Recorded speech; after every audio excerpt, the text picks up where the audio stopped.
J'ai passé des semaines entières à relier ce cuir, à choisir chaque mot avec soin et à coudre les pages à la main avec une attention que seule une grand-mère peut avoir.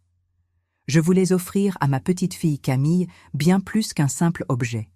Je voulais lui transmettre notre histoire, le courage de ceux qui l'ont précédée et la clé de son propre avenir.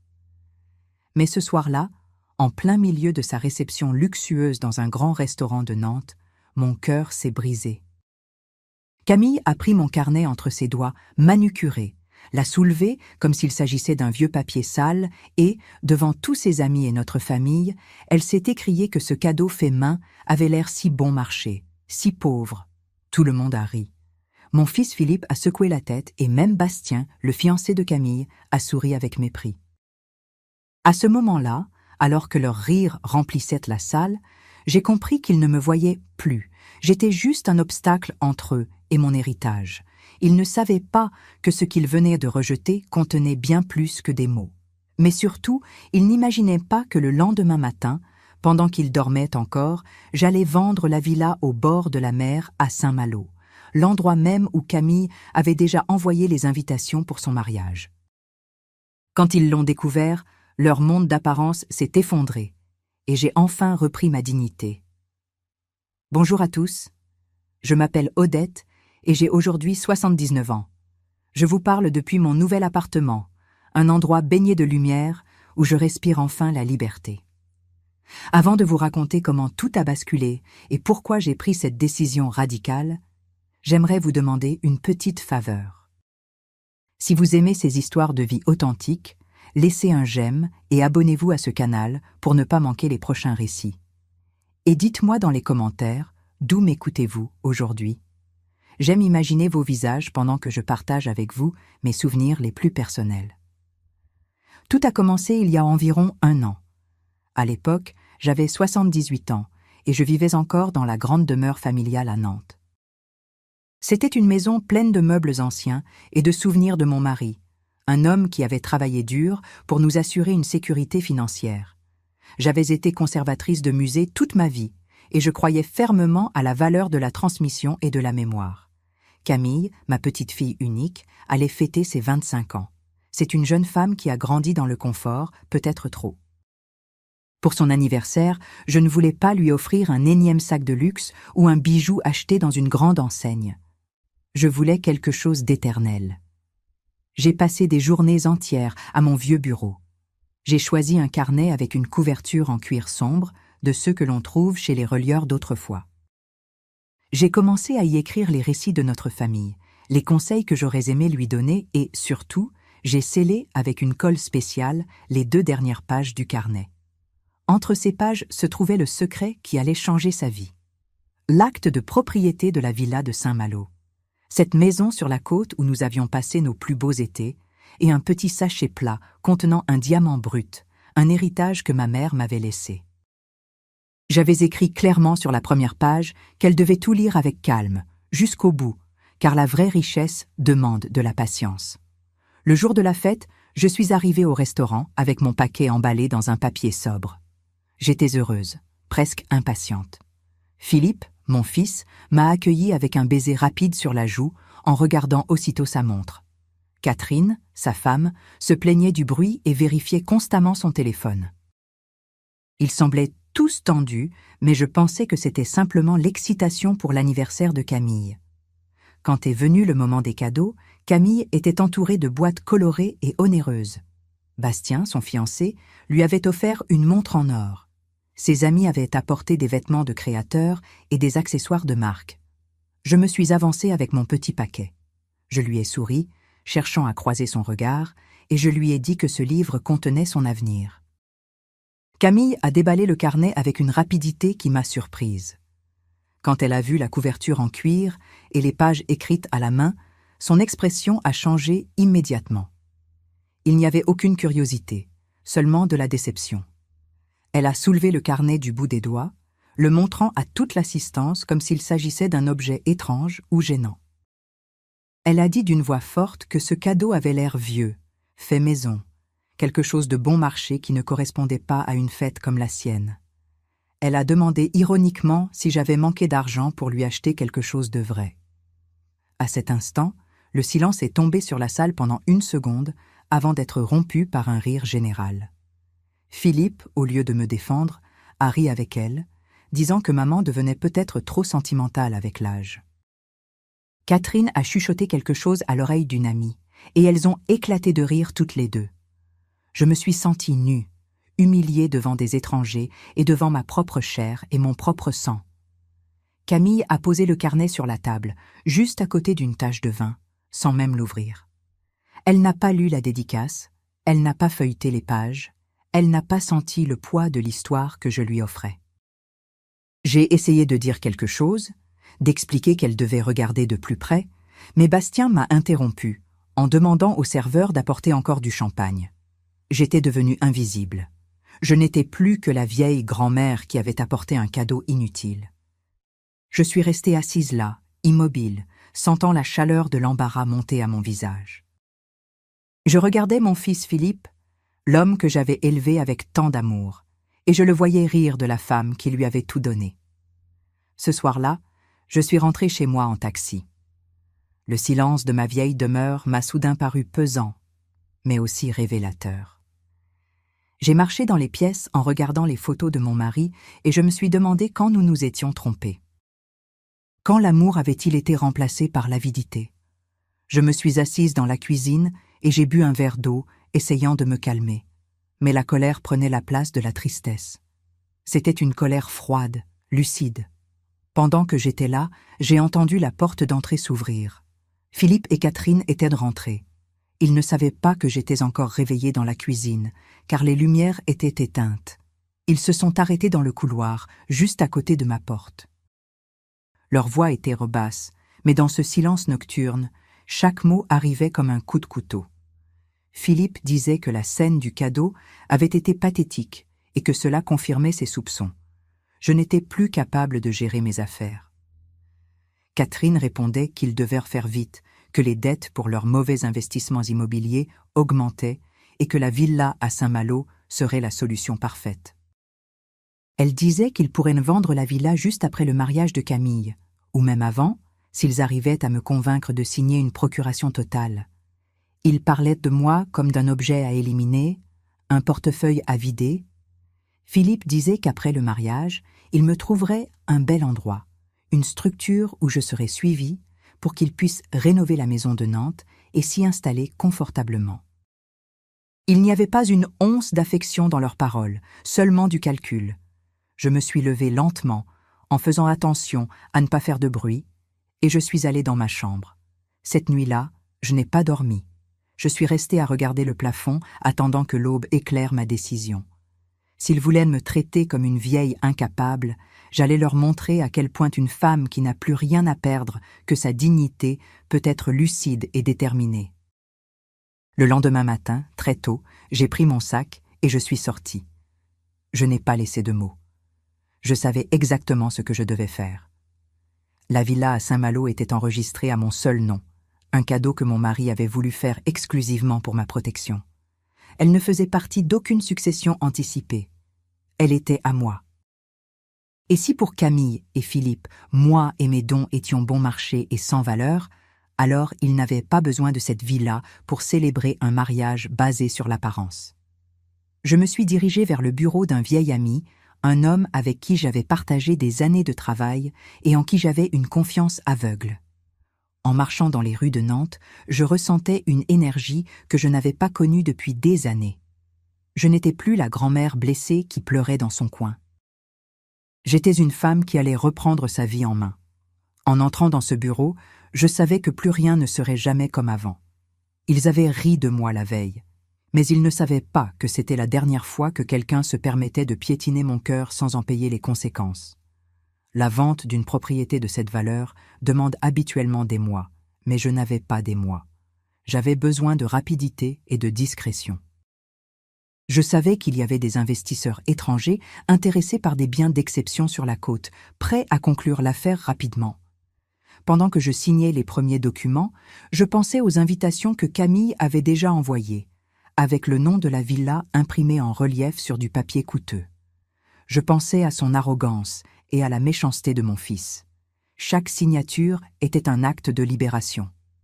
Le soleil était déjà haut quand je suis sortie du bureau. Je me sentais légère. Je savais que la tempête allait arriver, que les appels allaient commencer bientôt et que les cris allaient remplir l'air. Mais j'étais prête. Ce qu'ils ne savaient pas, c'est que le carnet qu'ils avaient taché avec du vin n'était que le début. La vraie leçon allait être délivrée, et cette fois, elle ne serait pas écrite sur du papier, mais gravée dans leur réalité.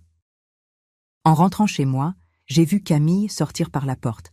Elle ne m'a même pas regardée. Elle était trop occupée à parler au téléphone de la couleur des fleurs pour la réception.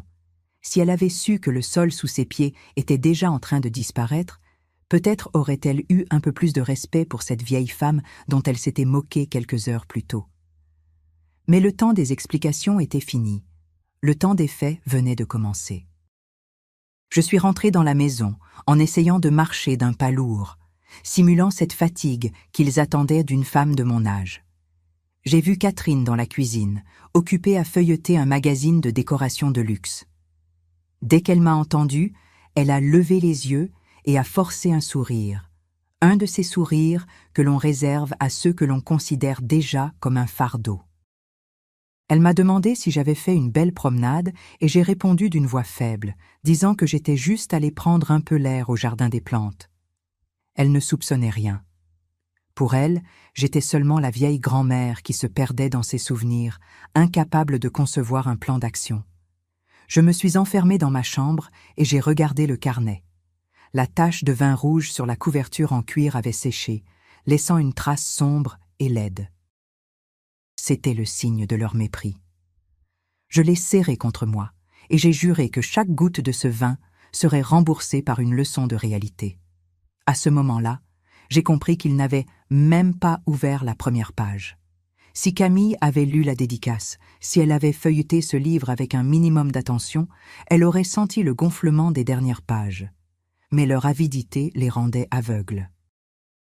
Ils ne cherchaient que l'or brillant et immédiat. Ils n'avaient pas de temps pour les histoires, pour l'effort de lire, pour la valeur d'un lien. Philippe est entré dans la maison peu après. J'ai entendu sa voix résonner dans le couloir. Il parlait avec Catherine à voix haute, convaincu que j'étais déjà enfermée dans mon monde d'ombre et de surdité. Il disait qu'il avait parlé avec un conseiller financier et que la situation de ses dettes était pire qu'il ne le pensait. Les investissements dans ce projet immobilier raté le tirèrent vers le bas. Il avait besoin de liquidités et il les voulait tout de suite. Ils se sont assis dans le salon, juste en dessous de ma chambre. Grâce au vieux système d'aération de la maison, leur voix arrivait nettement. Catherine disait que la villa de Saint-Malo pouvait être vendue pour au moins 2 millions d'euros. Elle disait que Camille pouvait très bien se marier ailleurs, peut-être dans un hôtel chic du centre-ville, et que le produit de la vente de la villa réglerait tout. Philippe était pourtant inquiet. Il disait que la maison était encore à mon nom et que je n'accepterais jamais de la vendre, étant donné l'attachement sentimental que j'avais pour cet endroit. C'est alors que Catherine a prononcé les paroles qui ont glacé mon sang. Elle a dit que mon consentement n'était pas nécessaire. Il suffisait de prouver que je n'étais plus lucide, que ce cadeau absurde du carnet était la preuve que mon esprit s'égarait. Elle disait qu'avec une expertise médicale complaisante, il pourrait obtenir ma mise sous tutelle et gérer tout le patrimoine. J'écoutais ces paroles et je ressentais un vide dans l'estomac. Mon fils, l'homme que j'avais tenu dans mes bras, que j'avais soigné quand il avait de la fièvre et encouragé dans chaque difficulté, planifiait d'effacer mon existence légale pour de l'argent. Ils parlèrent de moi comme si j'étais déjà morte. Philippe a ajouté qu'il avait déjà pris contact avec une résidence pour seniors à quelques kilomètres de Nantes. Il disait que c'était un endroit élégant, où je serais bien, mais le ton de sa voix était celui de quelqu'un qui parle d'un entrepôt ou déposer un vieux meuble qui n'entre plus dans le nouvel aménagement. Je n'arrivais pas à croire que la futilité de Camille soit devenue l'excuse parfaite pour la trahison de Philippe. Je suis restée immobile au centre de ma chambre, dans le noir. Mon cœur battait fort, mais mon esprit était froid. J'ai commencé à penser à toutes les fois où j'avais aidé Philippe au fil des ans. Je lui avais donné l'argent pour ouvrir son premier cabinet, j'avais payé les dettes de son entreprise quand les choses allaient être mal, j'avais financé chaque caprice de Camille et de Catherine. Et c'était cela, le remerciement. Ils considéraient ma générosité comme une obligation et ma discrétion comme une faiblesse. Mais ils avaient commis une erreur fatale. Ils avaient sous-estimé la force de celle qui a tout construit à partir de rien. Le lendemain, j'ai décidé de jouer leur propre jeu. Je suis descendue pour le petit déjeuner avec le regard un peu perdu et les cheveux moins ordonnés que d'habitude. Catherine m'a regardée avec une satisfaction mal dissimulée. Elle m'a offert le café avec une gentillesse exagérée et visqueuse. Elle m'a demandé comment je me sentais, et j'ai répondu que je me sentais un peu confuse, que la chaleur me jouait peut-être des tours. J'ai vu Philippe échanger un regard complice avec sa femme. Ils pensaient que leur plan fonctionnait tout seul, que la nature faisait le sale boulot pour eux. En mangeant mon biscuit, j'ai demandé à Camille où elle avait mis mon carnet. Elle a haussé les épaules sans même détacher son regard de sa tablette. Elle a répondu qu'il était probablement dans le salon ou peut-être déjà dans le carton des choses à jeter, parce qu'il prenait de la place inutilement. Elle m'a regardé un instant et a dit que je devrais comprendre qu'à son âge, on a besoin de choses concrètes, pas de vieilles paperasses. J'ai hoché la tête, faisant semblant d'être d'accord, mais à l'intérieur de moi, je sentais une détermination d'acier. Ce vieux papier contenait le diamant qu'elle désirait tant, mais le fait qu'elle ne l'ait pas trouvé était la punition parfaite pour sa superficialité. L'après-midi, j'ai profité de leur sortie pour aller faire des courses. Je suis allé voir Maître Leroux. Je lui ai remis tous les documents qu'il m'avait demandés. Je lui ai expliqué que je voulais une vente rapide, même si je devais perdre un petit pourcentage de la valeur du marché. La villa de Saint-Malo était un bijou sur la côte bretonne, un endroit avec un accès privé à la plage et un jardin de pins maritimes qui sentait bon l'été. Je savais que beaucoup d'investisseurs étrangers cherchaient exactement ce genre de propriété. Leroux m'a confirmé qu'il avait déjà quelques contacts prêts à conclure en une semaine. De retour à la maison, j'ai trouvé Camille dans le couloir, parlant avec animation au téléphone avec son organisatrice de mariage. Elle parlait de décors floraux, d'un traiteur qui apporterait des produits de la mer directement du port, et de la façon dont la villa de Saint-Malo serait le cadre parfait pour ses photos sur Internet. Elle disait qu'elle voulait que tout le monde meure d'envie en voyant notre propriété. Elle n'utilisait jamais le mot maison, elle disait toujours propriété. Elle n'a jamais parlé de souvenirs, elle parlait seulement d'esthétique.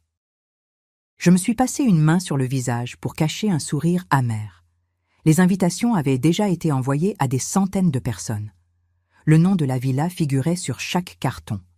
Camille construisait un château de sable alors que la marée montait déjà. Vers le soir, mon petit-fils Lucas est venu me voir. Lucas est le frère cadet de Camille, mais il est très différent d'elle. C'est un garçon silencieux, qui étudie l'architecture et qui a toujours eu un rapport spécial avec moi. Il est entré dans ma chambre et s'est assis au pied du lit. Il m'a demandé comment j'allais vraiment.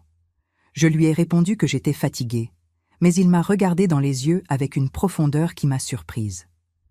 Il m'a dit qu'il était désolé pour la façon dont il s'était comporté à la fête. Il a dit qu'il avait feuilleté le carnet quand Camille l'avait laissé sur la table et qu'il avait trouvé les histoires que j'avais écrites magnifiques. Il m'a avoué avoir essayé de le dire à sa sœur, mais elle l'avait fait taire en disant qu'il était un sentimental inutile. À ce moment-là, j'ai eu un sursaut d'hésitation. Lucas méritait-il de savoir? Non, je ne pouvais pas risquer que le secret s'ébruite. S'il avait essayé de me défendre ouvertement, Philippe l'aurait écrasé. Je lui ai juste caressé la tête, et je lui ai dit que la vérité a toujours une façon étrange de refaire surface. Je lui ai offert une vieille montre de mon mari, que je gardais dans le tiroir, en lui disant que c'était un cadeau rien que pour lui, à garder caché.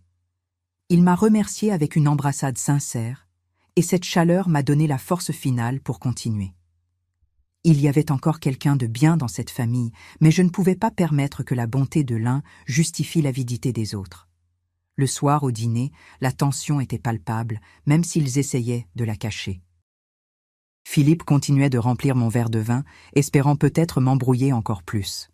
Il me parlait de la difficulté de gérer la maison de Nantes, des taxes que je devais payer et de la simplicité que ce serait pour moi de vivre dans un endroit plus petit, avec des gens pour m'aider à chaque instant.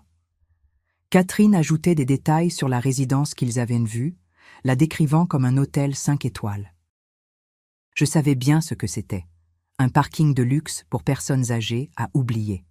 J'ai joué mon rôle à la perfection. J'ai fait semblant de ne pas bien comprendre. J'ai posé des questions répétitives. J'ai laissé tomber un peu de nourriture sur la nappe. Je voyais dans leurs yeux une lueur de triomphe. Ils pensaient me tenir. Pendant qu'ils débarrassaient, je me suis retirée dans ma chambre. J'ai pris mon petit ordinateur portable, un outil que Philippe pensait que j'utilisais seulement pour jouer au solitaire, et j'ai vérifié mes emails. Leroux m'avait envoyé le projet du contrat de vente préliminaire.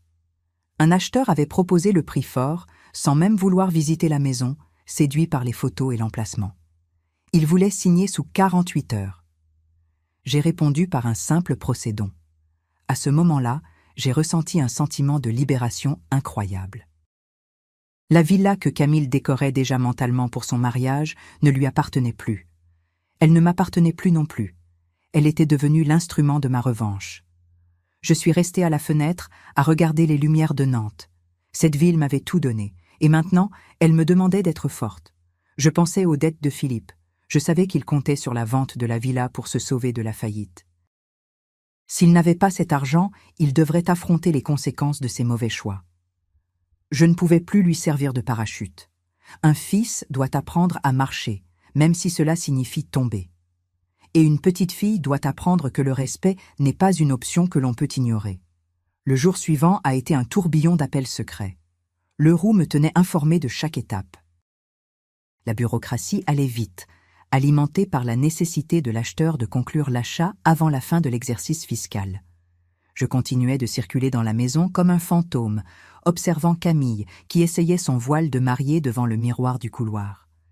Catherine l'aidait, ajustant les plis du tissu coûteux. Elle riait et parlait de la façon dont elle disposerait les tables sous le porche de la villa. Elle parlait d'un orchestre qui jouerait au coucher du soleil. Je ne pouvais m'empêcher de ressentir une pointe de tristesse pour elles. Elles étaient tellement immergées dans leur fiction qu'elles ne pouvaient pas entendre le bruit de l'effondrement imminent. J'ai passé le reste de la journée à rassembler mes affaires les plus chères. Des petits objets qui se trouvaient dans les tiroirs, de vieilles lettres, les photos originales de mon mari, je les mettais dans des petits sacs que je cachais au fond de l'armoire. Je savais que quand la nouvelle éclaterait, je ne pourrais plus rester dans cette maison. L'atmosphère deviendrait toxique. Je devais être prête à disparaître en quelques minutes. Lucas est entré de nouveau dans ma chambre et m'a vu occupée à ranger des documents. Il m'a demandé si j'avais besoin d'aide. Je lui ai dit non, mais je lui ai demandé de me faire une promesse. Quoi qu'il arrive dans les jours suivants, il devait se souvenir que je l'aimais et qu'il n'avait rien à voir avec les choix des autres. Il m'a regardé, confus, mais il a promis. Le soir, Philippe est rentré à la maison avec un dossier sous le bras. Il s'est assis dans mon bureau et m'a appelé. Il m'a dit qu'il y avait des documents techniques à signer pour la gestion de la villa, seulement pour simplifier les démarches de la taxe foncière et des factures. Il a posé devant moi un stylo et une feuille. J'ai regardé le document. C'était une procuration générale. Il voulait que je lui cède tout pouvoir sur tous mes biens. Il m'a regardé avec une expression qui cherchait à être rassurante, mais ses yeux brillaient d'une avidité qui faisait peur. Il m'a dit de signer là pour que je n'ai plus à m'inquiéter de rien. Il a ajouté qu'il s'occuperait de tout. J'ai pris le stylo en main. Je l'ai regardé longuement. J'ai vu sa main trembler légèrement d'impatience. Catherine était à la porte, observant la scène en silence, retenant son souffle. Camille était assise sur le canapé, faisant semblant de lire un magazine, mais elle attendait clairement le moment où le pouvoir passerait entre leurs mains. J'ai posé le stylo sur la table. J'ai regardé Philippe, et je lui ai dit que je me sentais trop fatiguée pour signer à ce moment-là. Je lui ai dit que ma vue était trouble et que je préférais tout lire calmement le lendemain matin, à la lumière du soleil. L'expression de Philippe est passée de l'espoir à la colère en une seconde, mais il s'est retenu. Il a forcé un ton calme et a dit que c'était urgent, que le notaire attendait.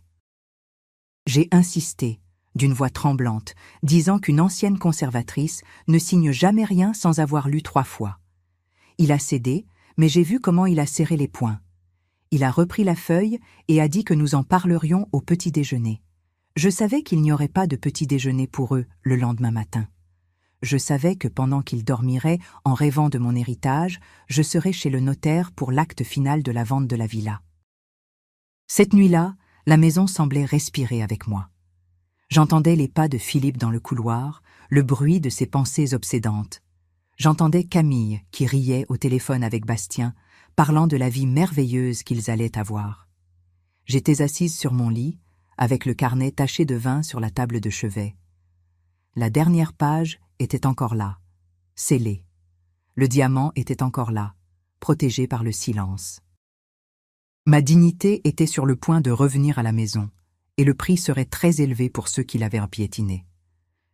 Mais je ne ressentais pas de regret. Je ressentais seulement une étrange et glaciale sérénité.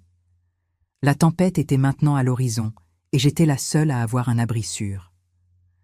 Avant l'aube, je me suis habillée avec soin. J'ai pris mes sacs cachés et je suis sortie en cachette. J'ai laissé la clé sur la petite table de l'entrée. En refermant la porte derrière moi, j'ai regardé une dernière fois cette maison qui avait été ma prison ces derniers mois. Je me suis dirigée vers le rendez-vous avec Leroux et l'acheteur. L'air du matin de Nantes était frais et sentait la liberté. Dans quelques heures, l'acte authentique serait signé. Dans quelques heures, la villa de Saint-Malo changerait de main. Et Camille, Philippe et Catherine se réveilleraient dans un monde où la grand-mère n'était plus une victime, mais la maîtresse de son propre destin. J'avais hâte de voir leur visage quand ils découvriraient que les invitations pour le mariage le plus luxueux de l'année étaient devenues de simples papiers sans valeur. J'avais hâte qu'ils comprennent qu'on ne peut pas construire un avenir sur les ruines de la dignité d'une mère. La vente était maintenant chose faite dans mon esprit. Il ne manquait que l'encre sur le papier. Et cette encre serait le point final de leur arrogance. Je marchais vite, sentant que mes 78 ans n'avaient jamais été aussi légers. J'étais Odette, et j'allais écrire le chapitre le plus important de ma vie. Arrivée à l'étude, j'ai trouvé Maître Leroux qui m'attendait avec un café chaud. Il m'a souri et m'a dit que l'acheteur était déjà là, prêt avec le chèque de banque et le virement immédiat. Il m'a demandé une dernière fois si j'étais sûre. Je lui ai répondu que je n'avais jamais été aussi sûre de toute mon existence. En entrant dans la pièce, j'ai vu un homme d'affaires étranger, très formel, qui m'a salué avec respect. Il m'a traité comme une personne importante, pas comme une vieille femme à duper. C'était un contraste douloureux avec la façon dont mon fils m'avait traité quelques heures plus tôt. Nous avons commencé la lecture de l'acte. Chaque mot était comme une musique à mes oreilles. La description de la villa, du jardin, des limites de la propriété. C'était mon histoire qui était cédée, mais c'était aussi ma liberté qui était acquise. Quand est venu le moment de signer, ma main n'a pas tremblé. J'ai écrit mon nom avec fermeté, ce même nom que Philippe voulait effacer avec une procuration. À ce moment-là, le virement a été envoyé. L'argent, une somme qui aurait pu sauver Philippe, mais qui n'était désormais qu'à moi, a été transféré sur mon compte privé, celui que j'avais ouvert secrètement des semaines auparavant. En sortant de l'étude, Leroux m'a remis les clés d'un petit mais luxueux appartement qu'il avait trouvé pour moi, en location avec option d'achat, dans un très beau quartier de Nantes que j'avais toujours aimé. Il m'a dit que le déménagement de mes affaires pourrait commencer l'après-midi même, grâce à une entreprise spécialisée qui agirait pendant que la famille serait sortie. Tout était coordonné, tout était prêt. Le chapitre des murmures dans l'ombre était fini. Maintenant allait commencer celui des cris à la lumière du soleil. En me dirigeant vers ma nouvelle maison, j'ai allumé mon téléphone. J'avais des dizaines d'appels manqués de Philippe. J'imaginais la scène. Il s'était réveillé, ne m'avait pas trouvé et avait découvert qu'il n'y avait pas de document à signer sur la table. Mais le pire pour lui était encore à venir. L'appel qui allait tout changer arriverait bientôt, mais pas de ma part. Il arriverait du service technique ou peut-être directement des nouveaux propriétaires qui allaient en prendre possession de la villa de Saint-Malo. Je me suis assise sur un banc dans un parc, regardant les enfants jouer. Pour la première fois depuis longtemps, j'ai souri vraiment. La vérité était enfin libre, et moi avec elle. Je suis resté sur ce banc pendant un long moment, regardant les passants sans vraiment les voir. Le soleil de Nantes caressait mon visage, mais je ne ressentais qu'une détermination glacée. Le virement avait été confirmé, les documents étaient signés. La villa de Saint-Malo n'était plus à moi, mais surtout, elle ne serait jamais à Camille ou à Philippe. J'avais passé des décennies à les protéger, à construire un rempart entre eux et les difficultés du monde, mais leur rire méprisant au restaurant avait tout brisé. Si mon cœur et mes efforts étaient jugés bon marché, alors ils n'avaient plus besoin de mon patrimoine pour se sentir importants. J'ai éteint mon téléphone portable. Je voulais savourer ce silence, loin des exigences et des faux-semblants. Je me suis dirigé vers mon nouvel appartement, celui que Maître Leroux m'avait aidé à trouver.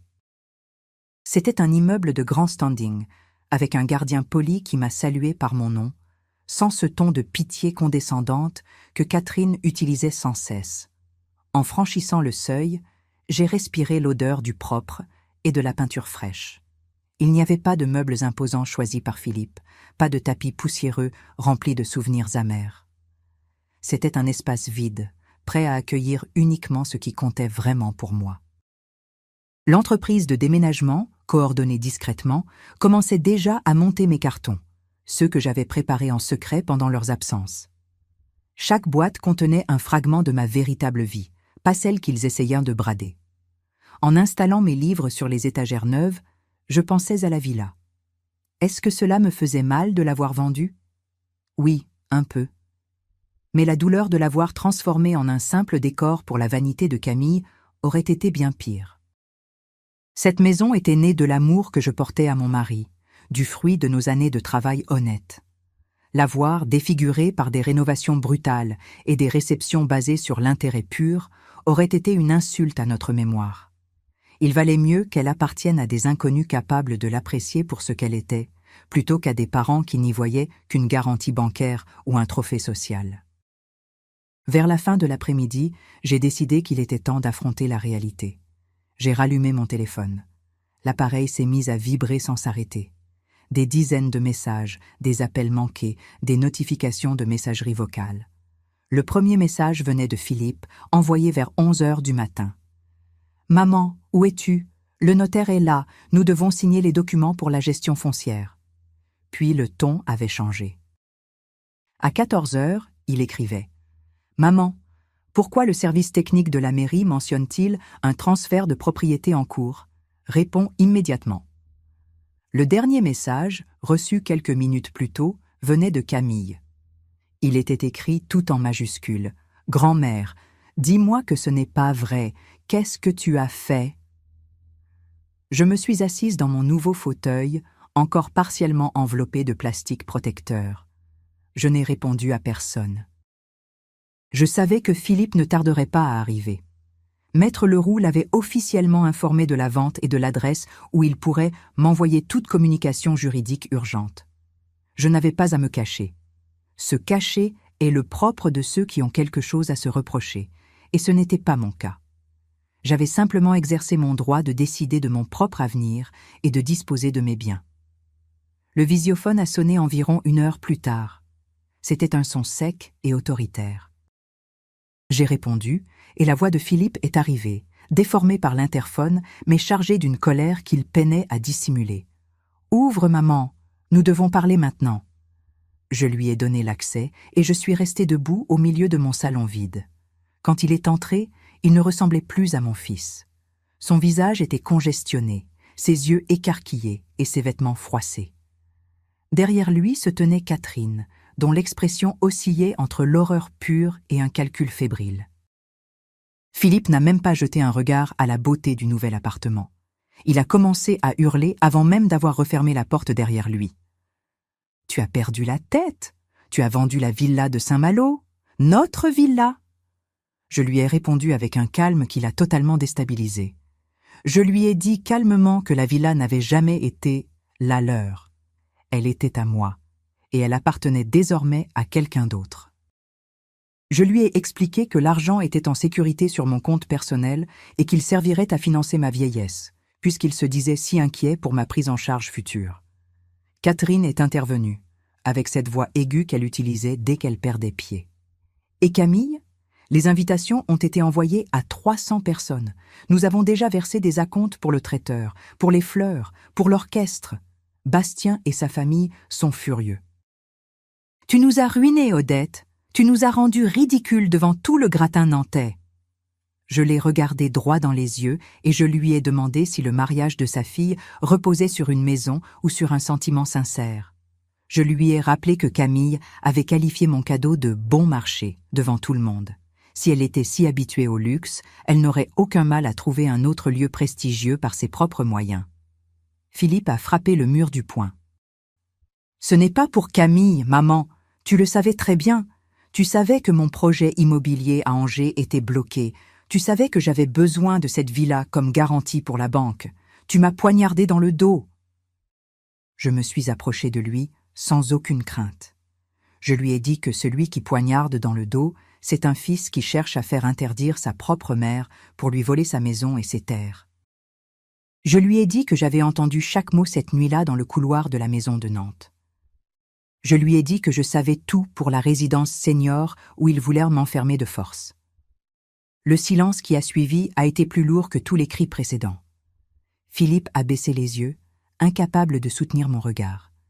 Catherine a commencé à bégayer que c'était pour mon bien, que c'était une structure d'excellence avec un suivi médical personnalisé. Je les ai interrompus net. Je leur ai dit qu'une mère n'avait pas besoin d'excellence architecturale, mais de respect humain. Et si le prix pour retrouver mon respect était de vendre une villa au bord de la mer, c'était un prix que je paierais 1000 fois sans hésiter. Je leur ai demandé de sortir. J'ai expliqué que mes avocats s'occuperaient de toute démarche future et que je ne voulais plus les voir tant qu'ils n'auraient pas compris la leçon. Camille est arrivée plus tard, seule. Elle était dans un état pitoyable. Plus de maquillage parfait, plus d'air de supériorité hautaine. Elle pleurait de façon désespérée, presque enfantine. Elle m'a supplié d'annuler la vente, de dire que c'était une erreur ou un malentendu. Elle m'a dit que Bastien menaçait de rompre les fiançailles parce que ses parents considéraient désormais notre famille comme instable et peu fiable. Je lui ai demandé si Bastien aimait sa personne ou la valeur de la villa. Elle n'a pas répondu, elle a juste continué à gémir que sa vie était finie, qu'elle était humiliée devant toutes ses amies. Je lui ai rappelé le carnet, je lui ai demandé où il se trouvait. Elle m'a répondu qu'elle ne savait pas, qu'il était probablement resté dans la vieille maison, ou que quelqu'un l'avait jeté pendant le ménage après la fête. Je lui ai dit que dans ce carnet, il y avait tout ce qu'il fallait pour la sauver, mais qu'elle avait préféré rire de l'effort d'une vieille femme. Je ne lui ai pas parlé du diamant, pas encore. Je voulais qu'elle ressente tout le poids de sa perte matérielle avant de découvrir à quel point elle était passée à côté de la véritable richesse qu'elle convoitait tant. Quand elle est partie, traînant les pieds comme une enfant vaincue, j'ai ressenti une pointe de tristesse. Mais c'était une tristesse nécessaire pour son évolution. Ce soir-là, Lucas m'a envoyé un message. Il était bref et simple. « Grand-mère, j'ai entendu papa hurler. J'espère que tu vas bien. Je suis de ton côté. » C'est la seule chose qui m'a fait verser une larme de toute la journée. Il restait encore de l'espoir, mais pas entre les murs de mensonges que Philippe et Catherine avaient bâtis. Je me suis préparé un thé et je me suis assise sur le balcon de mon nouvel appartement. Je regardais les toits de Nantes et je savais que la tempête ne faisait que commencer. Le monde d'apparence de Camille s'effondrait comme un château de cartes, et moi, pour la première fois, je n'allais rien faire pour l'empêcher de tomber. Je savais que dans les jours à venir, il y aurait des tentatives juridiques pour bloquer la vente, des accusations de sénilité et peut-être même des menaces. Mais Maître Leroux avait été méticuleux. Il avait enregistré chaque étape, chaque visite médicale faite en privé avant la vente, attestant de ma totale lucidité d'esprit. J'étais protégée par la loi. La villa était vendue, l'argent m'appartenait et le mariage de Camille était devenu un cauchemar logistique et social. Mais surtout, ma voix était redevenue forte. Je n'étais plus la vieille femme qui apportait des cadeaux sans valeur. J'étais la femme qui tenait les rênes de sa propre existence.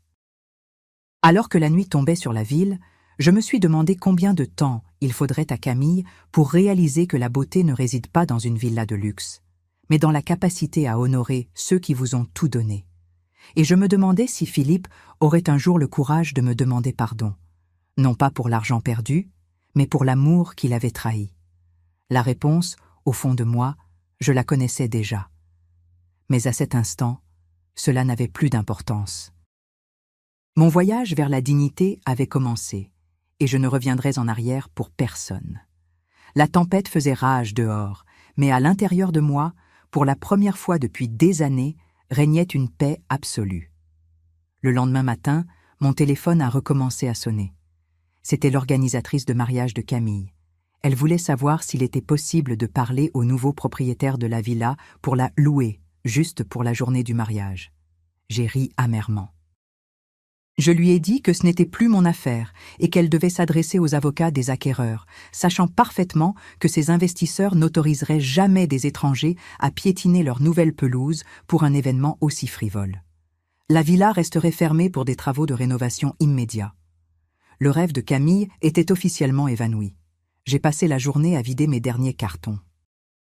J'ai trouvé une vieille photo de moi et de mon mari, précisément à Saint-Malo, devant le portail de la villa que nous venions d'acheter. Nous étions jeunes, couverts de poussière et tellement heureux. Nous avions construit cet endroit de nos propres mains. J'ai regardé cette photo et j'ai compris que la villa avait déjà rempli sa mission. Elle nous avait offert des années de joie pure. Aujourd'hui, dans son dernier acte, elle m'offrait ma liberté. J'ai posé la photo sur la table de chevet de ma nouvelle chambre. Désormais, le passé et le présent étaient enfin en équilibre. Vers midi, Catherine a essayé de m'appeler à nouveau. Comme je n'ai pas répondu, elle a envoyé un message interminable parlant de culpabilité et du fait que je devais penser à l'avenir de Lucas, puisque Philippe risquait maintenant la faillite personnelle. J'ai supprimé le message sans même finir de le lire. Utiliser Lucas comme un bouclier pour masquer sa propre avidité était la preuve finale de leur déchéance morale. Lucas recevrait mon aide, mais pas par les mains de son père. Je protégerais son avenir, mais je ne rembourserais pas les dettes que Philippe avait accumulées en poursuivant un luxe qu'il ne pouvait pas s'offrir. Je me suis préparé un déjeuner léger et j'ai mangé en regardant par la fenêtre. Nantes semblait différente vue d'ici, plus honnête. Je pensais à la façon dont la vérité avait toujours été là, sous mes yeux, mais j'avais préféré ne pas la voir pour ne pas souffrir. J'avais préféré croire que les rires de Camille n'étaient que de l'immaturité et que l'éloignement de Philippe n'était que le résultat du stress lié au travail. Mais la vérité est comme le diamant brut caché dans mon carnet. Pour la voir, il faut retirer la saleté superficielle. Et maintenant que tout était propre, la lumière qui s'en dégageait était aveuglante, mais magnifique. Dans l'après-midi, Maître Leroux m'a appelé pour me dire que Philippe s'était présenté à son étude avec un avocat agressif, hurlant et menaçant de porter plainte. Leroux l'avait fait asseoir et lui avait montré les résultats de mes derniers examens neurologiques ainsi que la documentation de mon compte privé. Il lui avait expliqué que toute tentative de mise sous tutelle serait un suicide juridique et social. Philippe était sorti de l'étude en silence, pâle comme un linge. Il savait qu'il avait perdu. Il savait que la vieille femme bon marché l'avait battu sur son propre terrain, celui de la loi et de la finance. J'ai souri intérieurement, ressentant un sentiment de justice qui n'était pas de la vengeance, mais un équilibre retrouvé. Je leur avais tout donné pendant des années, et ils avaient essayé de m'enlever la dernière chose qu'il me restait, moi-même. Mais ils avaient oublié qu'une femme qui a passé sa vie à protéger la culture et l'histoire sait très bien comment donner une mauvaise note à ceux qui n'ont pas appris la leçon. Et la leçon de ce chapitre était limpide. On ne se moque jamais de celui qui a construit le toit au-dessus de votre tête, car ce toit peut s'évaporer en un matin ensoleillé. Le soir est redevenu silencieux. J'ai ouvert mon ordinateur et j'ai regardé les annonces pour des petits cours d'histoire de l'art qui se donnaient près de chez moi. Peut-être était-il temps de reprendre mes passions, celles que j'avais mises de côté pour être juste la grand-mère. J'avais du temps, j'avais les moyens, et enfin, j'avais la paix. En me préparant pour aller me coucher, j'ai regardé le carnet taché de vin que j'avais récupéré avant de partir. Je l'avais emporté avec moi. Je le garderai là, comme un rappel. Plus jamais je ne permettrai à quiconque de salir mon histoire par pure arrogance. Je me suis endormi en écoutant le bruit lointain de la ville, un bruit qui résonnait comme une vie qui continue, mais sans moi pour emporter les fardeaux inutiles. Je savais que Camille pleurait probablement dans les bras d'une mère incapable de l'aider, et que Philippe fixait le vide de son compte en banque. Mais j'étais là, dans ma nouvelle demeure, avec ma dignité intacte. La tempête avait balayé le superflu, et ce qui restait était solide comme la pierre. J'étais Odette, 78 ans, et mon avenir venait tout juste de commencer. La route vers Saint-Malo n'avait jamais semblé aussi longue, et pourtant si nécessaire. Je m'étais fait accompagner par un service de voiture privée, observant par la vitre le paysage de la Bretagne qui défilait. Je savais que cette journée resterait gravée dans nos mémoires comme celle de la vérité.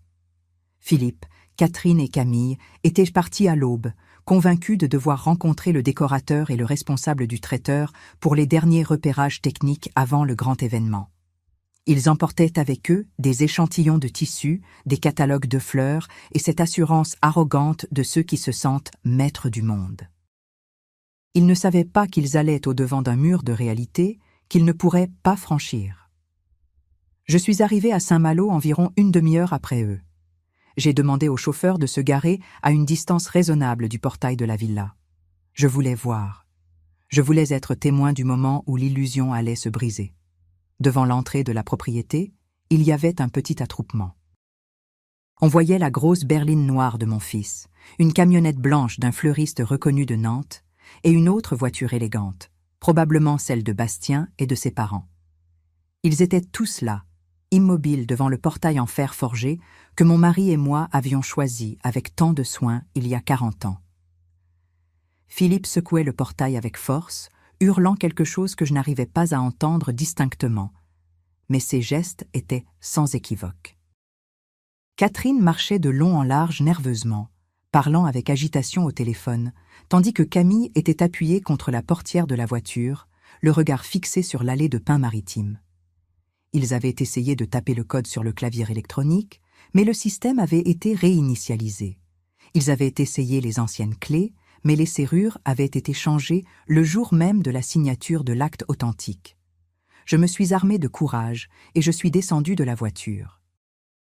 J'ai marché vers eux avec calme, sentant le bruit de mes pas sur le gravier. Dès qu'ils m'ont vu, le silence est tombé sur le groupe. Philippe s'est tourné vers moi, le visage trempé de sueur malgré la brise marine. Il m'a regardé comme si j'étais un fantôme. Il s'est écrié que cela ne pouvait pas être possible, me demandant ce que cela signifiait et pourquoi le portail ne s'ouvrait pas. Il criait qu'il avait les fournisseurs avec lui, qu'ils avaient un rendez-vous et qu'il fallait appeler l'agence immédiatement parce qu'il y avait une erreur énorme.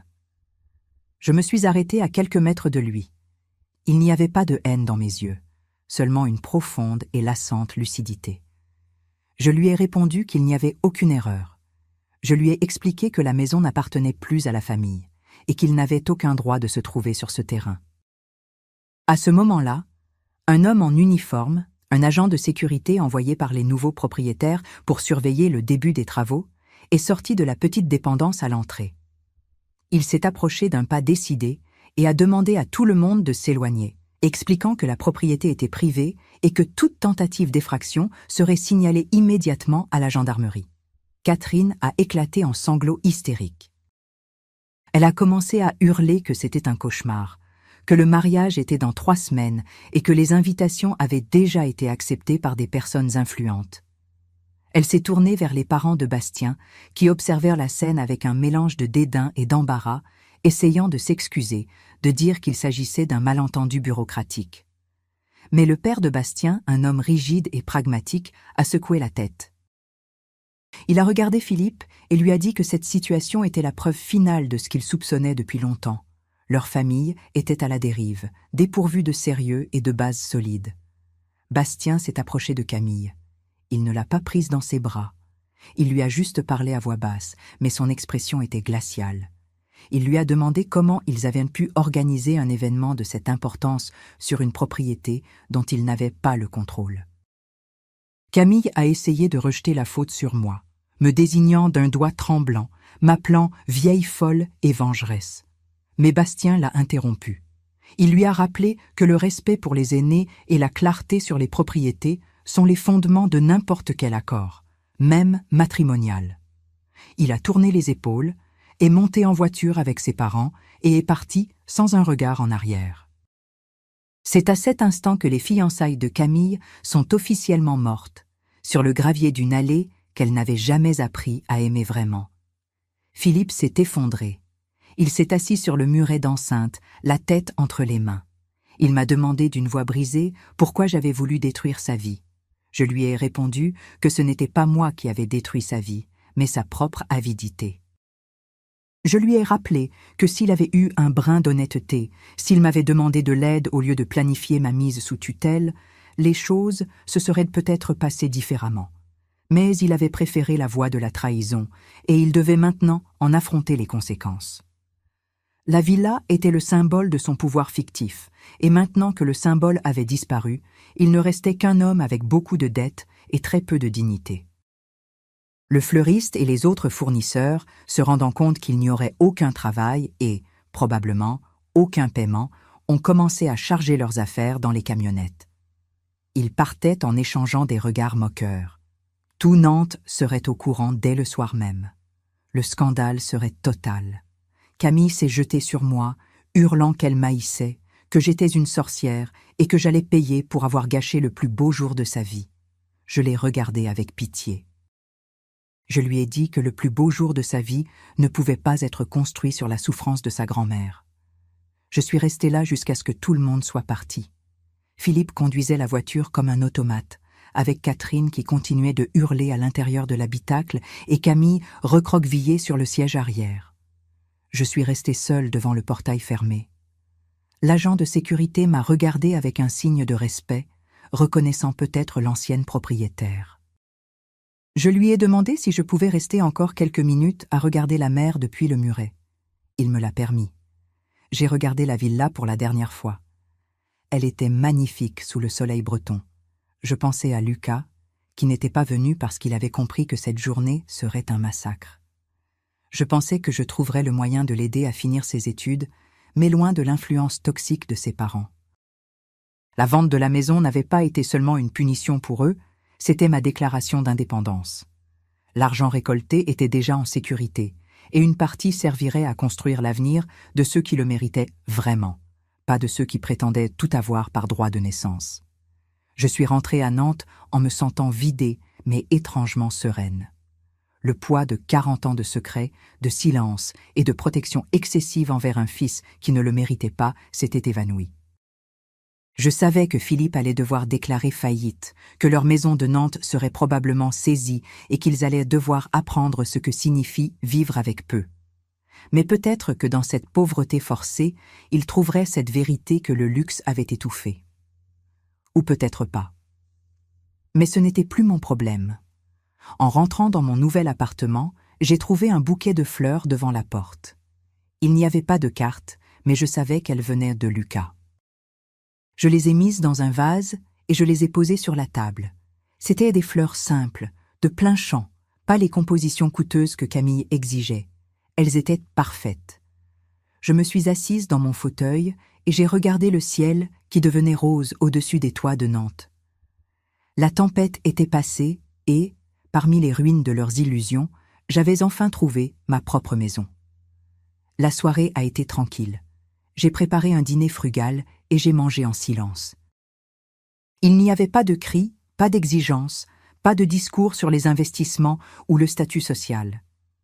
Il n'y avait que moi, Odette, une femme de 78 ans qui venait de donner la leçon la plus importante de sa carrière. Le carnet taché de vin était encore sur le meuble de l'entrée. Je savais que Camille ne le chercherait jamais, trop occupée à pleurer sur les ruines de son mariage. Mais je savais aussi que ce carnet contenait encore le diamant, la preuve finale que la vraie richesse est invisible pour ceux qui ne cherchent que l'apparence. Je savais que dans les jours qui suivraient, je devrais affronter des avocats, peut-être des assistantes sociales envoyées par Philippe dans une dernière tentative désespérée de me discréditer, mais je n'avais pas peur. J'avais la loi de mon côté, j'avais l'argent pour me défendre et, surtout, j'avais la vérité. Chaque attaque de leur part rebondirait contre le bouclier de ma décision. J'avais vendu une maison pour me sauver moi-même, et le prix avait été la fin de la fiction familiale.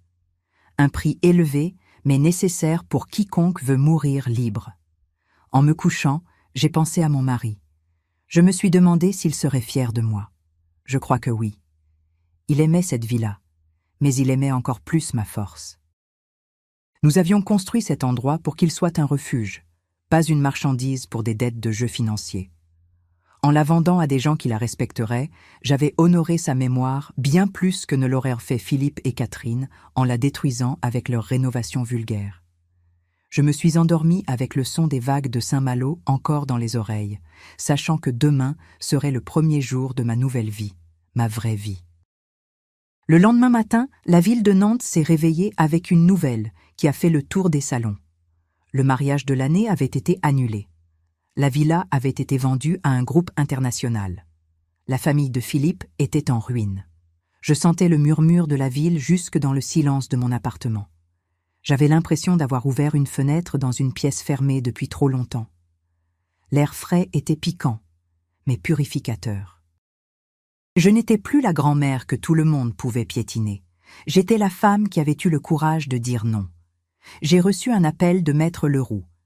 Il m'a dit que Philippe avait essayé de le contacter à nouveau, cette fois avec des tons plus humbles, presque suppliants.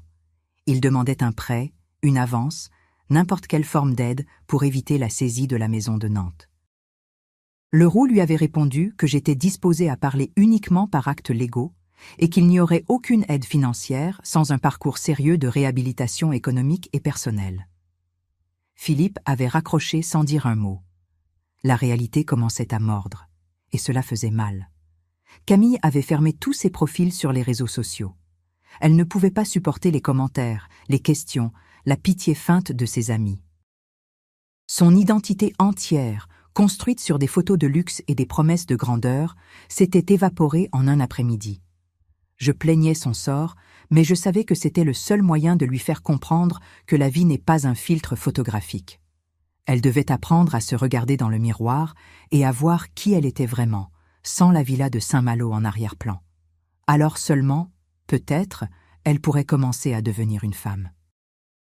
J'ai passé l'après-midi à marcher dans le centre de Nantes. Je me suis arrêtée pour manger une glace, j'ai regardé les vitrines sans ressentir le besoin d'acheter quoi que ce soit.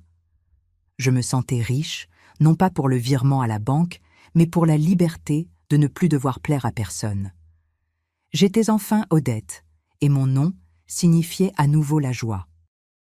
Je savais que le chemin pour la reconstruction des rapports serait long, peut-être impossible avec Philippe et Catherine, mais cela n'importait pas. J'avais Lucas, j'avais ma dignité, et j'avais le courage de regarder vers l'avenir sans peur. L'effondrement de leurs illusions avait été le fondement de ma nouvelle réalité. 1 an s'est écoulé depuis cet après-midi devant les grilles fermées de Saint-Malo. Aujourd'hui, alors que je regarde par la fenêtre de mon appartement à Nantes, je vois une ville qui continue de courir. Mais j'ai appris à marcher à mon propre rythme. Je n'ai plus ressenti le besoin de me cacher ou de justifier mes choix. Ma nouvelle vie est faite de petites habitudes. Le café pris avec calme au bar en bas de chez moi, les lectures à la bibliothèque et les longues conversations avec Lucas qui vient me voir chaque semaine. Il a été le seul pont resté debout après l'effondrement, et j'en suis fière. Il est devenu un homme honnête, qui étudie avec dévouement et qui a compris que la valeur d'une personne ne se mesure pas à son nom ou au solde de son compte en banque. Philippe et Catherine ont dû affronter la réalité de la manière la plus dure. Sans la villa comme garantie et avec les dettes qui pressaient, Philippe a dû déclarer la faillite de sa société. Ils ont vendu la maison de famille, celle où mes enfants ont grandi et où j'ai vécu pendant des décennies. Ils vivent maintenant dans un appartement en location en périphérie. On m'a dit que Philippe avait trouvé un emploi de conseiller salarié dans une entreprise de logistique. C'est un travail modeste, loin du faste d'autrefois, mais j'espère que cela l'aidera à se retrouver. Catherine, en revanche, a du mal à accepter la nouvelle situation. Lucas me raconte qu'elle passe ses journées à regretter le passé, sans comprendre que c'est précisément leur course vers le superflu qui les a menés là où ils sont aujourd'hui. Camille est celle qui a subi le choc le plus violent. Après l'annulation du mariage, Bastien a disparu définitivement de sa vie. Ce fut une leçon brutale sur la fragilité des liens basés uniquement sur l'apparence. Il y a quelques mois, elle a demandé à me voir. Elle est venue ici, dans cette maison qu'elle n'avait jamais voulu visiter. Elle était différente. Elle n'avait plus cet air de défi, mais ses yeux cherchaient encore quelque chose. Nous nous sommes assises dans la cuisine, et pour la première fois depuis longtemps, il y avait du silence, pas de l'attention. Elle m'a demandé comment j'avais pu faire cela.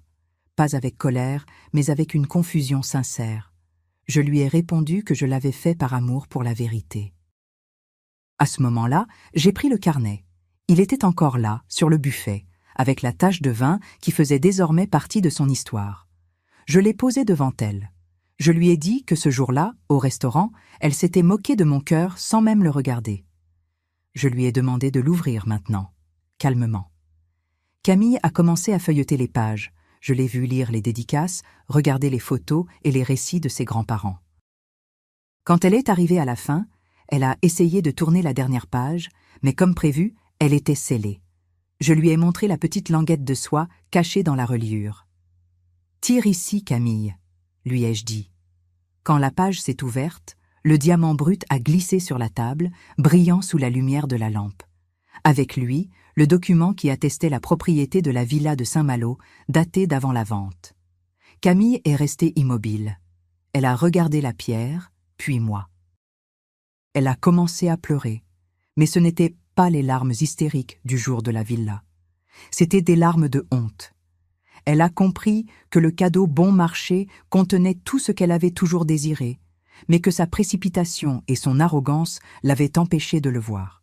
Ce diamant était le sien, c'était son cadeau d'anniversaire. Mais elle ne l'avait pas trouvé, parce qu'elle n'avait pas jugé que les mots de sa grand-mère valaient son temps. Je lui ai expliqué que le diamant avait désormais été vendu avec la villa, ou plutôt, que la valeur de ce diamant avait été incluse dans le fonds que je gérais maintenant pour ma vieillesse et pour les études de Lucas. Ce qu'elle avait devant elle n'était qu'un souvenir, une pierre que j'avais rachetée semblable pour lui montrer la leçon. Je lui ai dit que la richesse n'est pas quelque chose que l'on reçoit, mais quelque chose que l'on mérite par le respect. Camille a quitté la maison en silence, emportant avec elle le carnet. Je ne sais pas si elle changera vraiment, mais je sais que cette nuit-là, pour la première fois, elle a lu chaque mot écrit dans ces pages. Ma dignité n'a pas de prix, et maintenant tout le monde le sait. J'ai appris qu'à 79 ans, on ne doit plus avoir peur de dire non, même à ceux que nous aimons le plus, si cet amour est devenu une chaîne de manipulation. Je vis mes journées avec la certitude d'avoir fait ce qui était juste. La villa de Saint-Malo a de nouveaux propriétaires qui soignent le jardin et rient sous les pins, et cela me rend heureuse. Mon histoire n'est pas une histoire de vengeance, mais de réappropriation. J'ai repris mon nom, mon espace et ma valeur. Je suis Odette, et c'est la vérité de ma vie. Je vous remercie du fond du cœur de m'avoir écouté aujourd'hui et de m'avoir permis de partager avec vous ce chapitre si intime et difficile de ma vie. Savoir que mon expérience peut résonner dans vos cœurs me donne beaucoup de force. Si mon histoire vous a touché ou vous a fait réfléchir, n'hésitez pas à laisser un j'aime et à vous abonner à cette chaîne. Nous partageons ici des témoignages sincères pour nous rappeler que nous ne sommes jamais seuls dans nos combats quotidiens. Partagez ce récit avec les personnes que vous aimez. Parfois, une histoire de courage et de dignité peut donner l'espoir nécessaire à quelqu'un qui traverse un moment d'humiliation ou de difficulté en l'aidant à retrouver sa propre voie. Dites-moi dans les commentaires, qu'auriez-vous fait à ma place? Auriez-vous eu le courage de tout vendre pour donner une leçon de vie à votre famille, ou auriez-vous continué à supporter en silence? Votre point de vue m'intéresse beaucoup. Merci du plus profond de mon cœur de m'avoir écouté et d'être resté avec moi jusqu'à la fin.